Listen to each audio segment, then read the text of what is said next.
What it do, surprise Shawty crew? So this is going to be very open and transparent. I am currently doing some soul searching.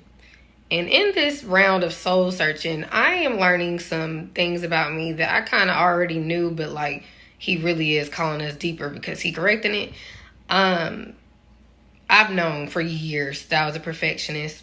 I remember when I came into the realization, I'm like, hey, like you ain't never gonna be perfect. Only Jesus is perfect. And, you know, it's kind of easy to catch myself when I'm doing that. However, because God is getting to the root of things, he's showing me more to it than that, and how when I am not reaching perfection, which I never will, I don't feel worthy, which is why I have a hard time ever feeling worthy. So I started a Bible plan, reading plan on worthiness. Day one really had me sitting there like, again, I'm gonna be very honest with y'all. When I have to go through these rounds of like, I need to get myself together, even that makes me feel like I'm not worthy. I don't need to be sharing on Instagram because I don't know what I'm doing. I ain't got nothing figured out. I don't need to be sharing on YouTube. I don't need to be talking to my man like I messed up. I messed up with him. I fell short as a human. Like I don't even deserve kingdom marriage. You get what I'm saying? That's not okay. And that really has to break within me. One of the journal prompts was like, what is worthiness to you? Not the definition, like Webster's. Like, what is worthiness to you? And I was like, ooh. Like I was sitting there stuck because I didn't even like my answer. I was like, oh my gosh. But I had breakthrough, which is needed. Like you need breakthrough, break stuff off of you. So here's what I'm learning about me, because it's beyond like, girl, you ain't never gonna be perfect, but it's how that ties into worthiness. I have always been so quick to deem things not good enough and unworthy because it's not perfect. Therefore, I walk away from it. So in my mind, I was always thinking like, and I just told him this too, like, this is why I left. Actually, that's not why I left. I left because things were so not perfect, it didn't seem worth it to me. One, that's not fair. And that's also not true, because although they weren't perfect, they were worth it. Okay? Period. And I do that with everything. Like, you know, I'm going to just delete the whole YouTube channel because I messed up. I don't know what I'm doing.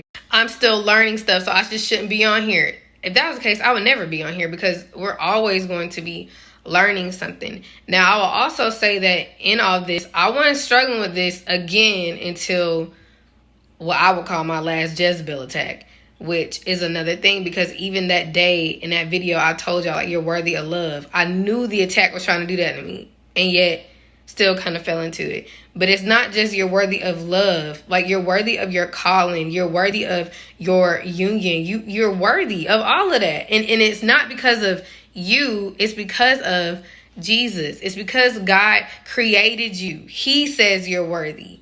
That's it.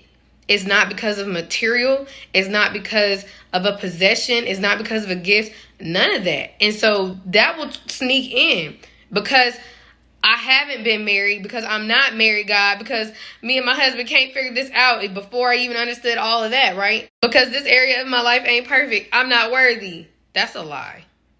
And the fact that he wanted me to share it, somebody else must need it.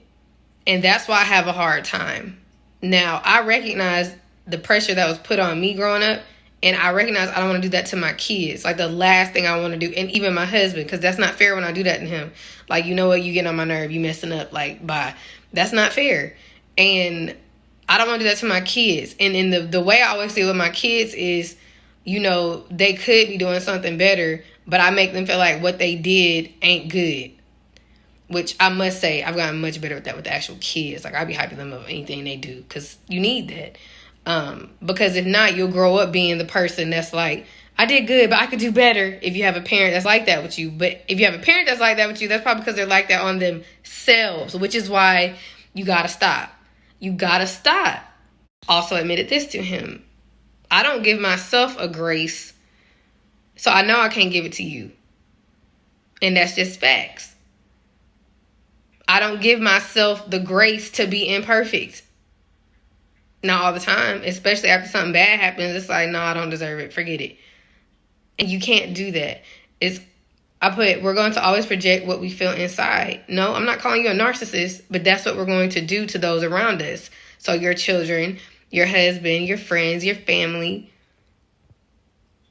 And it's not fair, especially when people are living in that freedom of, I know I don't got to be perfect, right?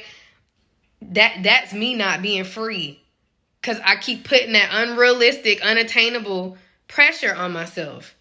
You can't do it. Shout out to my mama, because she was already trying to tell me that a few days ago, but I just wasn't in a place to hear her. So just be mindful of that.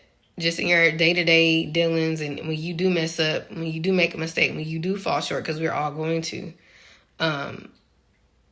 But also be mindful that if you're dealing with like full-blown narcissism, like the enemy be doing that is just like in our thoughts and stuff, because he's a narcissist. But if you are currently in a place where you can't put up a boundary and you deal with one, interact with one on a regular basis, they make you feel like that because that's how they feel. And we have to know that. So this is going to tie into some of these other words. So I'm going to do these little quick ones, but I just want to share that with y'all. I do think it's years of narcissistic abuse, right? But it's like I said, I'm in a big age now where it's like, hey, like, you got to unlearn that. Like, I feel like he reprogramming my whole brain. Like, oh, goodness, and heart. So that's good. The Bible plan had me reading Isaiah 43. You should read it too. All right. But don't do that. Your worthiness does not come from perfection.